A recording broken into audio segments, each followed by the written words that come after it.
Donc on vous propose d'attaquer. Bonjour à toutes et à tous. Je suis Christophe Rodriguez, je suis directeur adjoint à l'IFPEB, l'Institut français pour la performance du bâtiment. Et aujourd'hui, on va vous présenter des travaux que nous menons dans le cadre du Hub des prescripteurs bas carbone, qui est une plateforme collaborative que nous co-animons avec la société Carbon 4, qui réunit 80 acteurs, 80 prescripteurs bas carbone, des gens qui donnent la voix du bas carbone, qui sont des maîtres d'ouvrage, des foncières, des promoteurs, des entreprises, mais aussi des maîtrises d'œuvre, des cabinets d'architecture, des sociétés d'ingénierie, avec lesquels on travaille depuis plus de 3 ans à l'accélération de l'ancrage du bas carbone dans les pratiques de prescription. Traduction, comment je fais pour faire vraiment du bas carbone dans la vraie vie avec une réalité opérationnelle. On a beaucoup travaillé ces derniers mois sur le sujet des lots techniques et c'est ce qu'on va vous présenter aujourd'hui. Comment est-ce qu'on peut décarboner efficacement et avec un coût maîtrisé les lots techniques. Et je commence peut-être par présenter mes 2 collaboratrices qui vont vous présenter aujourd'hui cette étude. Donc en l'occurrence Juliette Sauret, qui est consultante chez Carbon 4. Merci à toi Juliette d'être avec nous. Et Émilie Bouchard, qui est un petit peu derrière moi, donc je me décale, qui est consultante chez l'IFPEB. Et donc on commence tout de suite peut-être par les éléments de contexte de ce qu'on a souhaité résoudre dans le cadre de ces travaux qu'on va vous présenter aujourd'hui. Puis après, vous l'avez compris, on a 2 guests qui nous viennent fraîchement de Paris ce matin, qu'on va présenter dans quelques minutes. Je te donne la... Merci Christophe.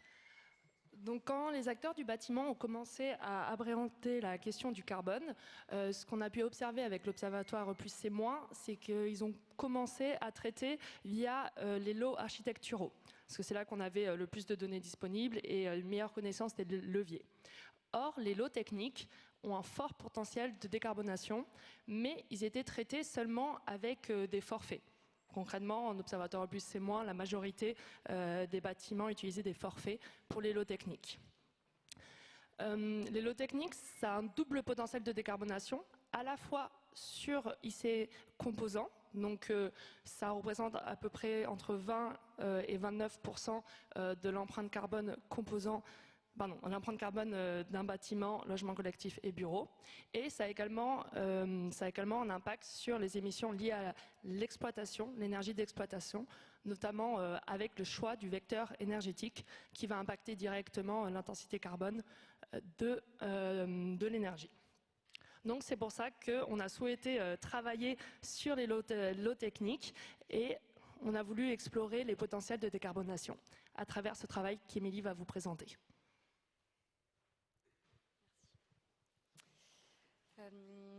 Les problématiques qui ont guidé nos travaux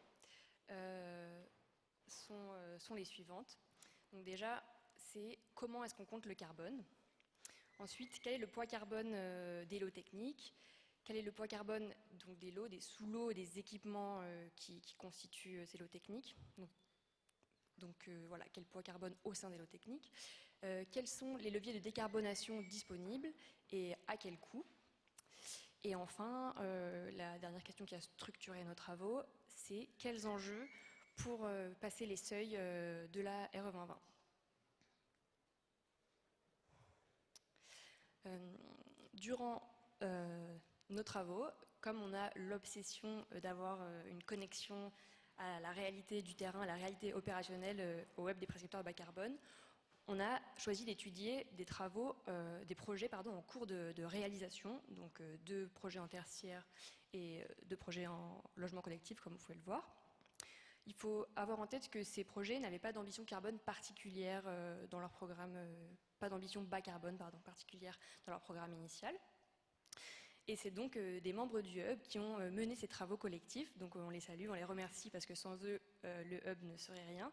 C'est donc eux qui vont former des équipes, donc une équipe par projet avec une vingtaine d'experts par projet. L'idée étant d'avoir l'expertise nécessaire pour réaliser nos études et aussi toujours l'expertise nécessaire pour refléter la réalité du terrain.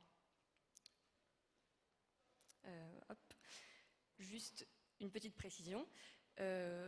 Comme on le voit, on a 3 projets dans nos échantillons. Donc, certes, on ne peut pas tirer des conclusions généralisantes, mais ça nous a quand même permis d'identifier des grandes tendances.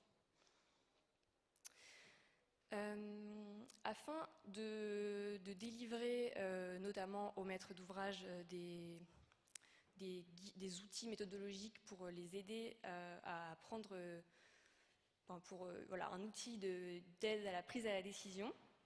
Nous avons étudié 3 différentes méthodes, parce qu'il faut avoir en tête que selon la méthode qu'on choisit, on peut surestimer ou sous-estimer l'impact carbone du projet. Or, calculer l'impact carbone du projet permet de s'orienter vers des leviers de décarbonation. Et si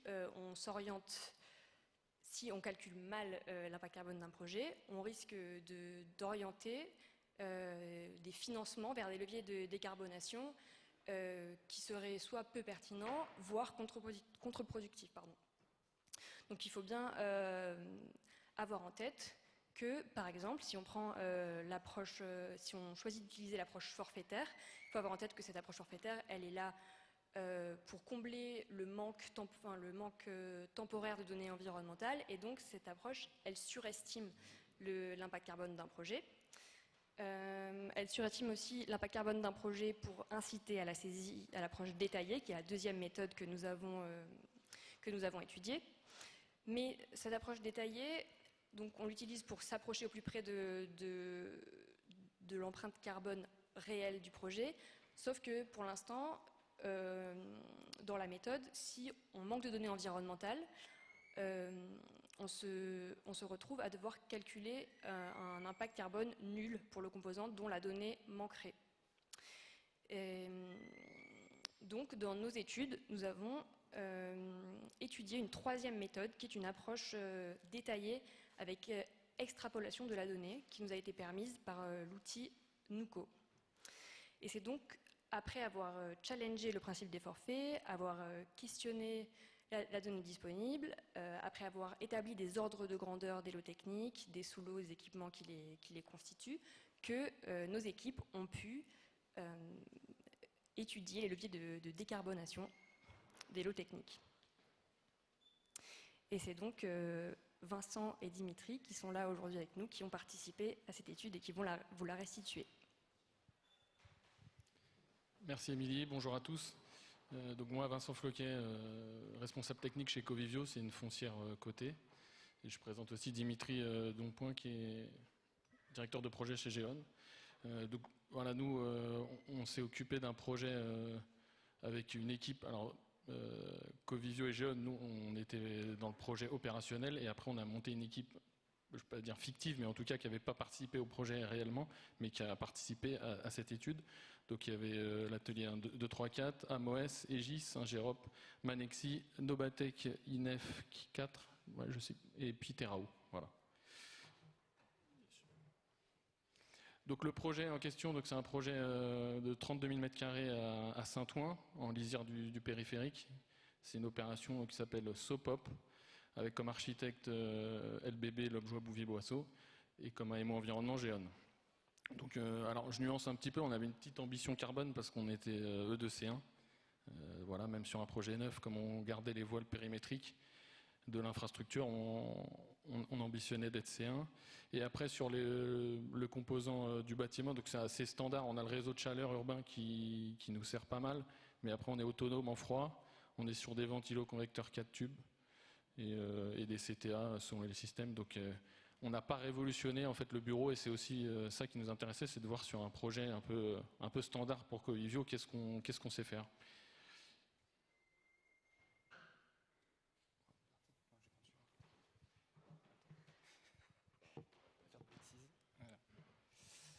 Bonjour à tous, donc Dimitri Dompoint, Géon. Donc là, on va plus se focaliser sur la partie technique, rentrer un petit peu dans le vif du sujet, décortiquer les parties analyse de cycle de vie sur la partie RE 2020. Donc comme vous l'avez évoqué Vincent juste avant, on a une partie donc déjà calcul de la CV qui avait été réalisée dans le cadre de la CV plus C-. Et ensuite on a tiré le trait pour justement faire une ACV sur la partie RE 2020. ACV dynamique. Ce que vous voyez ici, c'est un peu le reflet de ce que vous a présenté Émilie tout à l'heure, c'est-à-dire que vous avez une approche forfaitaire sur le premier graphique de votre gauche, et ensuite on fait plus se concentrer sur les 2 derniers graphiques, sur la CV en saisie détaillée, une ACV consolidée avec les quantitatifs des matériaux, et donc la CV détaillée avec NUCO. Donc là, sur les quelques petits sujets sur lesquels il faut vraiment qu'on porte attention, c'est que bien entendu, comme vous pouvez le voir, c'est qu'entre l'approche forfaitaire et la saisie détaillée, je dirais non optimisée avec Nuco, on se rend compte que la saisie détaillée peut être quand même intéressante sur certains lots par rapport au forfait. Donc ça vaut le coup finalement sur les RE2020. En tout cas sur les projets qui ont été étudiés, parce que je parle aussi pour l'autre opération de bureau qui avait plus ou moins les mêmes résultats sur la saisie détaillée versus forfait, ça vaut le coup de saisir en détaillé plutôt qu'au forfait.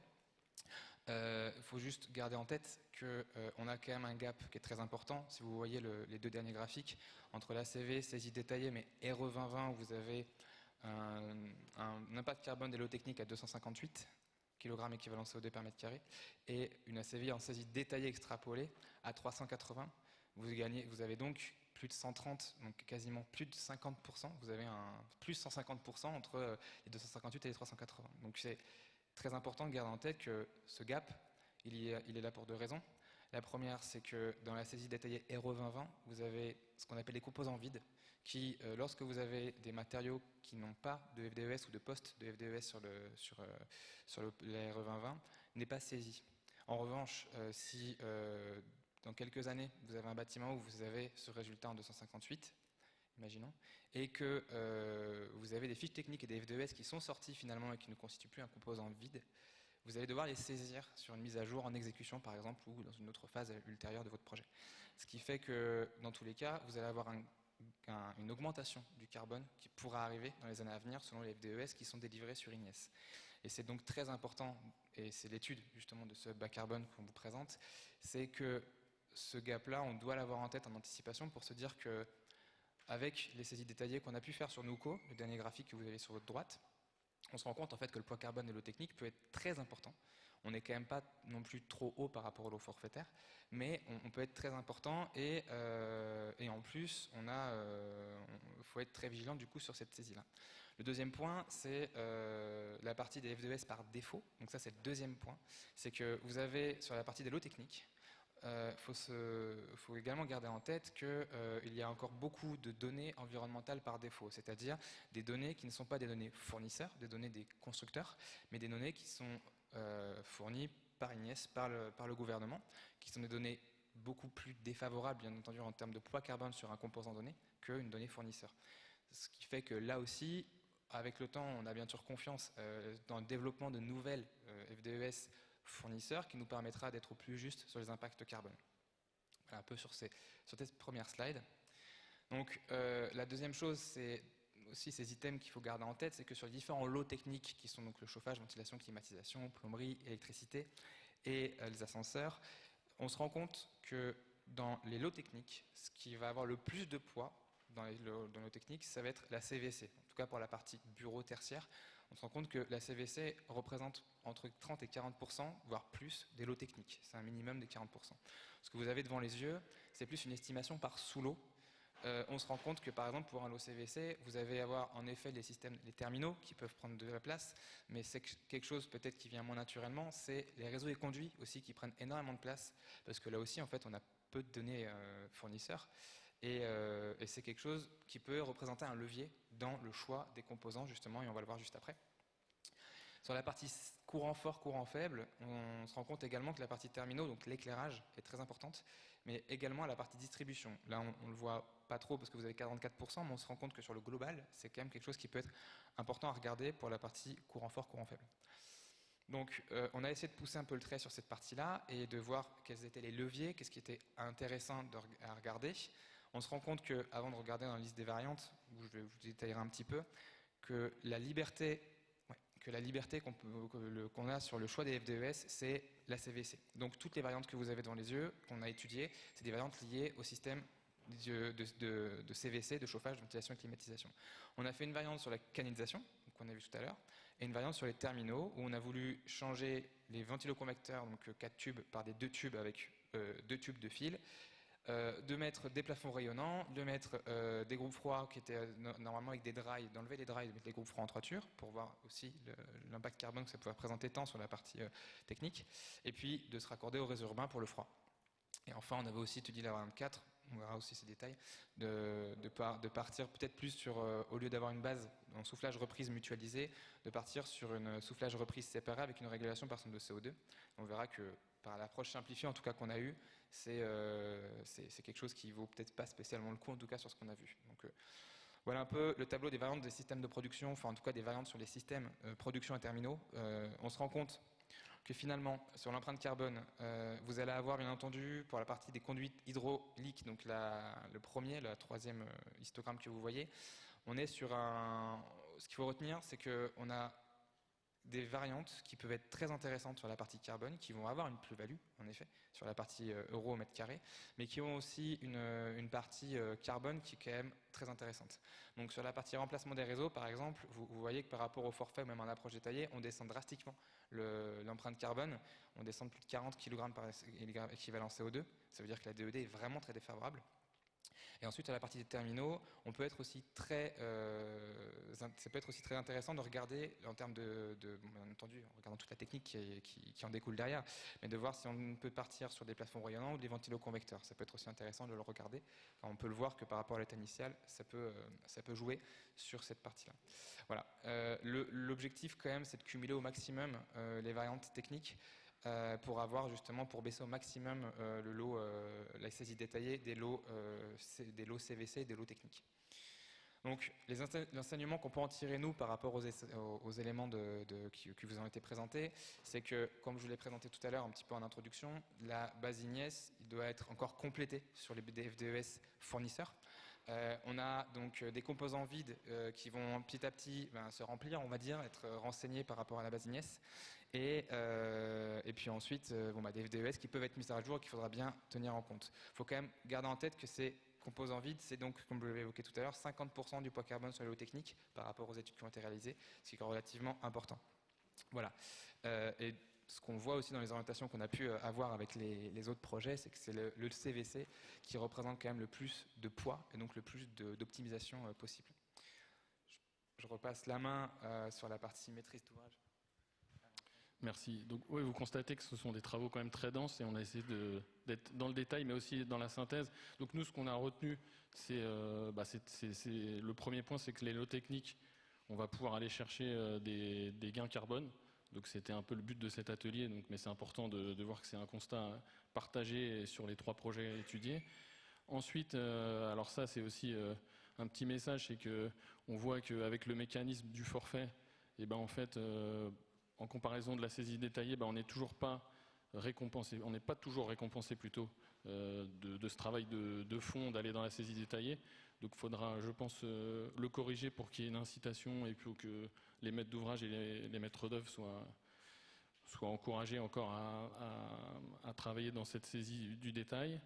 Et puis après, c'est aussi pour nous, je pense, une remise en cause peut-être c'est le 3e point, c'est réaliser une pré-ACV assez tôt. Parce qu'il y a des choix qui vont se faire très tôt, notamment sur la façade, qui est quand même un enjeu aussi majeur, même si on était sur les lots techniques. Et je pense aussi qu'il faut qu'on revoie un peu nos missions côté maître d'ouvrage pour recadrer et réinjecter des éléments un peu plus tôt pour les maîtrises d'œuvre. Et voilà ce qu'on voulait passer comme message, c'est qu'on est au tout début de cette histoire. C'est grâce à des travaux comme le hub qu'on pourra avancer. Donc le bas carbone est une course de fond, c'est exactement ça. Et si vous voulez rejoindre la meute, allez-y parce qu'on y apprend des choses. Voilà. Merci. Alors du coup, quelques grands enseignements à partir des 3 projets qu'on a étudiés. Donc tout d'abord sur la donnée environnementale disponible nécessaire pour du coup étudier des variantes de décarbonation. On a remarqué à travers ces projets, à travers une analyse de la base IGNIS, qu'il y avait un vrai manque de données environnementales disponibles pour les lots techniques. Donc ça augmente de tous les jours, mais quand on a fait cette étude, il y avait encore un manque important. Donc il y a deux impacts sur cette manque de données. Premièrement, il manque des données spécifiques, donc des PEP. Du coup, on a un recours au DED, soit à des valeurs extrapolées. Par conséquent, ça va surestimer l'empreinte carbone. Et plus important, il y a également le fait que si on n'a pas d'aide ou d'extrapolation possible, on c'est une empreinte carbone vide et une absence de données. Et donc, du coup, on sous-estime l'empreinte carbone des lots techniques. À travers les 3 cas d'études, ce qu'on a pu voir, c'est que pour le logement collectif, ces 2 effets finalement se compensaient et on arrivait à estimer l'empreinte carbone. Or, pour les bureaux, il y a un vrai risque de sous-estimation de l'empreinte carbone, comme on a pu le voir juste avant. Et enfin, on a voulu, vu qu'on a fait tout ce travail, on a également voulu comparer entre l'empreinte carbone détaillée, la CCI détaillée, comment on pouvait les comparer au forfait pour voir si c'était bien calibré. Donc les forfaits sont mis en place de manière temporaire pour pallier justement à ce manque de données environnementales. Ils sont supposés être légèrement plus élevés pour justement inciter à une approche détaillée et également inciter à la publication de données environnementales. Or, ce qu'on a pu voir, c'est que certains forfaits sont légèrement, effectivement, au-dessus, donc ils remplissent leur rôle. C'est notamment le cas des systèmes de production CVC pour le logement collectif, mais certains forfaits doivent être recalibrés car ils sont trop faibles, notamment par exemple les réseaux pour le bureau.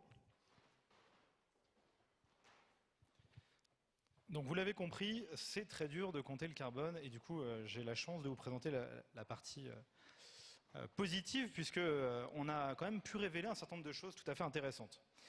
Point numéro 1, le CVC est l'un des principaux contributeurs. Évidemment pas le seul, puisque l'ADN du hub c'est de décarboner tout ce qui est possible de décarboner, voilà, en étant vigilant évidemment sur le coût. En tout cas, il y a un très gros levier de décarbonation et on arrive à compter le carbone du CVC aujourd'hui grâce aux données disponibles et aux solutions qui sont proposées. Sachant qu'en plus, dans le CVC, on retrouve souvent le système de production énergétique, donc on tape à la fois sur le carbone côté composant et puis aussi sur le côté énergie. Donc ça, c'est la première information qu'on a révélée qui est assez intéressante dans les stratégies de décarbonation. La deuxième, c'est que le mieux est l'ennemi du bien et on se rend compte à chaque fois, sur chacun des projets, que finalement, il y a quelques sous-lots, quelques équipements, 3 sous-lots, une dizaine, quinzaine d'équipements, où on a un peu une sorte de Pareto. C'est-à-dire que si on arrive à mettre sous contrôle le poids carbone de ces sous-lots ou de certains équipements, souvent il y a une dizaine d'équipements qui expliquent une grande partie de l'impact carbone, et ben on arrive à mettre sous contrôle à peu près tous les lots techniques. Donc on a tenté cette suprasynthèse, on se rend compte qu'assez souvent, système de production émetteur réseau, côté CVC, c'est 3 sous-lots sur lesquels ça vaut la peine de se gratter un peu la tête et de se mettre autour de la table, parce que 1, on arrive à compter la plupart du temps, et puis 2, on arrive à trouver des solutions la plupart du temps. Encore faut-il les analyser sous l'ensemble des critères, puisqu'il n'y a pas que le carbone dans la vie, vous l'avez compris. Troisième bonne nouvelle, l'ensemble des équipes ont réussi à décarboner. Donc on a des ordres de grandeur, encore une fois, loin de nous l'idée de généraliser à l'ensemble des projets partout en France, mais voilà, on a vu des gens décarboner entre 6 et 10% en travaillant que sur les lots techniques, avec des surcoûts qui parfois tangentaient le 0, quelque chose, et puis parfois qui allaient vers le 2-3%. Donc ça donne quand même des clés de compréhension des leviers de décarbonation sur les lots techniques. Ce serait dommage de s'en priver. Surtout qu'on sait que les seuils carbone dans la RE 2020, ils deviennent de plus en plus durs. Donc plus c'est dur, le carbone c'est un peu comme l'argent.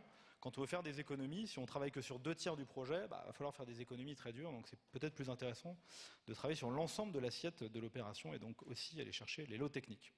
Et puis enfin, et ça a été assez bien incarné aujourd'hui par Vincent et par Dimitri, c'est dur, mais c'est un travail d'équipe. Et en fait, en se mettant autour de la table, on a vu une collaboration entre architectes, maîtrise d'ouvrage, société d'ingénierie, ACVistes et environnementalistes. Et même s'il manquait des données, même si c'était pas facile, on a réussi à résoudre les problématiques en dialoguant. Et donc c'est vrai que c'est une recommandation qui est un peu bateau, mais c'est de dialoguer, de travailler ensemble. Et en fait, au plus tôt, de se mettre autour de la table, et c'est ce qu'on a essayé de faire dans le cadre de cette étude, c'est de donner des clés de compréhension pour choisir ses combats. Le message aujourd'hui n'est pas de dire est-ce qu'il faut pas compter, décarboner, pas décarboner, mais c'est de dire il y a certains sujets qui mériteraient peut-être une attention particulière et plus on s'y prend tôt, plus on fait une pré-analyse de cycle de vie tôt, plus c'est dur de le faire parce qu'on n'a pas beaucoup d'infos disponibles quand on est en phase esquisse par exemple sur un projet, mais plus on se donne les moyens de maîtriser l'équation coût-carbone de son opération. Alors vous l'avez compris, aujourd'hui on vous a présenté le fruit de plusieurs mois de travail. Il y avait plusieurs équipes, il y en a une qui est venue présenter une synthèse des travaux. En tout cas, je vous invite, si vous êtes intéressé à découvrir la publication dans son ensemble, on la dévoilera le 28 novembre à l'occasion d'un webinaire où là, on vous dira tout sur tout. Mais en tout cas, très heureux d'avoir pu échanger avec vous les premiers enseignements de cette étude. Merci pour votre attention et pour votre intérêt et merci aux intervenants pour leur formidable décryptage. Merci à vous.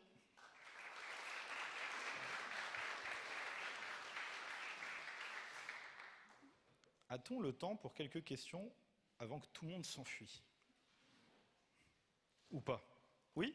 Super. Donc si vous avez des questions, n'hésitez pas, on est tout à vous. Il y a une première question juste là. Je te rends ça pour tout à l'heure.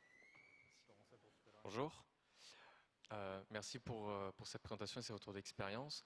Je m'interroge juste sur un point au niveau des lots techniques, c'est l'importance qui a été illustrée par des graphiques des camemberts sur le lot CVC. Je m'attendais plus à retrouver une importance sur les lots gros œuvres VRD, qui, on sait, c'est des lots au niveau de l'enveloppe et de la parcelle sur lesquels il faut travailler. Et du coup, je me demande si ces retours d'expérience ne vont pas inciter les maîtres d'ouvrage à d'abord aller travailler sur les aspects techniques, donc le lot CVC, plutôt que de travailler sur le fond du problème qui va être dans un premier temps être l'enveloppe, pour intrinsèquement optimiser les systèmes CVC derrière en réduisant du coup les besoins. Ok. Alors je vais apporter un premier élément de réponse. En fait, là c'est la saison 2 de travaux qu'on a pu mener. La saison 1, on avait travaillé uniquement sur les lots architecturaux. Et donc ça c'était l'année dernière. Et là dans le cadre du temps qui nous était imparti, on est allé assez rapidement sur le zoom sur les lots techniques. Nous, la philosophie du hub, c'est évidemment de donner des clés de compréhension de qu'est-ce qui est décarbonable ou pas et à quel coût. Mais aussi d'essayer de révéler l'ensemble des leviers disponibles. Et en fait, on s'est rendu compte l'année dernière, en travaillant sur les lots architecturaux, que ce que vous mentionniez, c'est un peu l'intuition première qu'on voit sur les projets. Voilà. Après, c'est-à-dire que les gens, assez souvent, ils ont l'intuition que les enjeux de décarbonation, ça va être la structure. Voilà. Est-ce qu'on fait une structure béton, bois, béton? Est-ce qu'on fait du biosourcé ou pas, etc. Donc ça, c'est assez ancré dans l'esprit. Donc nous, on a essayé d'amener des éléments de décryptage sur les ordres de grandeur, les solutions et combien ça coûte. Ça, c'était une première publication que je vous inviterai à redécouvrir, sur lesquelles on a vraiment insisté là-dessus, puis on a essayé d'amener des clés de décryptage objectives. Mais on s'est rendu compte de quelque chose l'année dernière, c'est que souvent dans l'inconscient, les lots techniques, c'est pas vraiment un sujet. C'est pas facile de compter, il n'y a rien à aller chercher. Donc nous, notre ADN, c'est pas de dire il y a un truc plus important que l'autre, c'est juste de mettre en visibilité tous les leviers et à quel coût. Là, la finalité de nos travaux, c'est pas de dire qu'il faut commencer par les lots techniques, c'est de dire ce serait dommage de se priver d'optimisation qui existe sur les lots techniques, mais votre remarque est excellente, et du coup on en reparlera pour être sûr que nos messages soient parfaitement limpides. Oui, et pour compléter, du coup, les lots techniques, c'est globalement un tiers de l'empreinte carbone composant des bâtiments. Or, on a commencé à travailler depuis quelques années sur les lots architecturaux, donc leurs parts vont baisser. Et donc, finalement, ce qu'on retrouve, c'est que les lots techniques, ça va devenir le lot prépondérant sur l'impact carbone du bâtiment. Et ça risque également voilà, il faut mieux comprendre ces lots parce que pour l'instant on ne sait pas ce qu'il y a dedans parce on utilise beaucoup de forfaits, donc on connaît très mal l'empreinte carbone de ces lots et ça va peut-être aller en augmentant les lots techniques, l'empreinte carbone, on va peut-être s'apercevoir qu'en fait on sous-estimait l'impact carbone des lots techniques, donc c'est important de s'y attaquer aussi. Merci à vous pour cette question qui va peut-être amener des modifications du coup dans nos slides. Bonjour, j'en ai une petite là, Félicien Thiou, Industrie Cimentière. Oui, bonjour. Du coup, alors, 3 petits trucs. Premièrement, merci du coup de présenter ça et de vous intéresser et d'élargir à tout le bâtiment. Et je pense que la remarque de monsieur sur le fait qu'on focalise un peu trop sur le gros œuvre est prépondérante du coup de la déformation de la vision carbone qu'on a du bâtiment. Et du coup, effectivement, montrer que en gros, il y a un tiers qui est équipement, un tiers second œuvre, un tiers gros œuvre. Montre que en gros, il y a plein de pistes de décarbonation et il ne faut pas s'attacher qu'à un composant du bâtiment. Donc voilà, déjà merci. Ensuite, j'avais quelque chose parce que je suis un peu embêté. Quand on parle en fait de décarbonation par rapport à un DED ou un lot forfaitaire, je suis un peu embêté avec ce terme parce qu'en gros, la DED ou le lot forfaitaire est une surestimation. Et quand on va dans un calcul plus détaillé, effectivement, par rapport au calcul, on gagne du poids carbone. Mais il faut avoir en tête que la DED ou le lot forfaitaire n'est qu'une pénalisation et n'est pas représentatif des constructions actuelles et donc n'est pas forcément représentatif du poids carbone de ce qui est mis en œuvre. Donc effectivement, en gros, c'est pas forcément, je dirais, nous on communique également comme ça, s'intéresser à la qualité de la donnée qu'on utilise et pas une décarbonation en soi, c'est juste un ajustement du calcul au plus près. Mais par contre, effectivement, une piste pour réussir à passer les seuils. Ouais, c'est pas décarbonation. Et juste le dernier point, après vous pourrez réagir. Par contre, effectivement, du coup, vous avez travaillé sur ces lots-là et vous avez proposé plusieurs calculs en détaillé. Et bravo, du coup, parce que ça doit être un sacré travail. Par contre, sur ces lots, on n'a pas de vision et les acteurs ne s'engagent pas à des pistes de décarbonation à long terme. Est-ce que vous avez pu échanger avec eux et du coup, Est-ce qu'ils ont pu vous transmettre, eux, les perspectives qu'ils ont pour leur solution et décarbonation à horizon 2031? Puisque normalement, si on reprend le bâtiment, tout le monde, tous les lots doivent faire moins 35% à 2031. Tous les lots. Tous les lots. Ou alors on fait 80% sur un... Non, bon. Oui, c'est justement ce qu'il faut éviter. C'est une stratégie. Et Après, voilà. Voilà. Alors, Et je normalement, réponds à si vos on 3 prend, questions tout le monde rapidement doit parce que je crois qu'il nous reste assez peu de temps. Premier point, c'était une remarque. Vous nous remerciez, donc merci de nous remercier. Deuxième point, vous avez tout à fait raison. Et donc, on peut se le redire, c'est vrai que ce n'est pas en comptant bien qu'on décarbone. On ne va pas réduire les émissions de gaz à effet de serre parce qu'on compte avec une méthode plutôt qu'une autre. Donc ça, c'est un point important. C'est vrai qu'on a pris des raccourcis en parlant de décarbonation. Mais c'est surtout mieux on compte, meilleures sont les décisions qu'on prend. En tout cas, plus elles sont éclairées. Donc c'est ça l'enjeu qu'on a essayé de mettre en lumière, c'est comment est-ce qu'on compte le mieux possible. Ça, c'est le deuxième point. Le troisième point, nous, on s'est rendu compte, et finalement, c'est ce qu'on a essayé de mettre en lumière dans ces travaux, que souvent, dans l'inconscient, il faut travailler le gros œuvre, faut travailler le gros œuvre, faut travailler le gros œuvre. C'est le sujet qui revient un peu souvent. Et je vous rejoins, si on veut faire moins 35% sur l'intégralité du bâtiment, ça peut être utile d'avoir une stratégie où on va chercher tout ce qui est faisable un peu partout. D'ailleurs, pour réussir 35%, on va probablement aller chercher tout ce qui est faisable. Et c'est ça qu'on a essayé de faire. Donc, est-ce qu'il y a des stratégies qui ont pu être dévoilées par les membres du Hub? Donc moi, je ne vais pas dévoiler la stratégie des membres du Hub, sauf d'ailleurs si tu souhaites prendre la parole. Mais nous, ce qu'on a pu voir, c'est que souvent, les lots techniques étaient considérés comme un lot où c'est très dur de compter, donc on verra plus tard. Et nous, ce qu'on espère avoir fait dans le cadre de ces travaux, c'est inviter à progressivement aller chercher tous les leviers de décarbonation sur l'ensemble des lots. Et on a eu certains maîtres d'ouvrage qui se sont rendus compte que c'était peut-être intéressant d'avoir une stratégie un peu offensive en se disant peut-être que sur les logements collectifs, on peut tout de suite maintenant décarboner le CVC par exemple, où il y a quand même des données assez fiables et ce serait dommage de s'en priver. Et puis peut-être qu'à l'horizon 2025, il faut peut-être que je m'arme pour décarboner l'intégralité du lot technique parce qu'il y aura de plus en plus de données et de solutions disponibles. Voilà, ça répond partiellement à votre question, je m'en excuse. Est-ce que éventuellement certains d'entre vous souhaitent compléter ou est-ce que j'ai tout dit? Non, c'est bon. Voilà, merci à vous. Merci.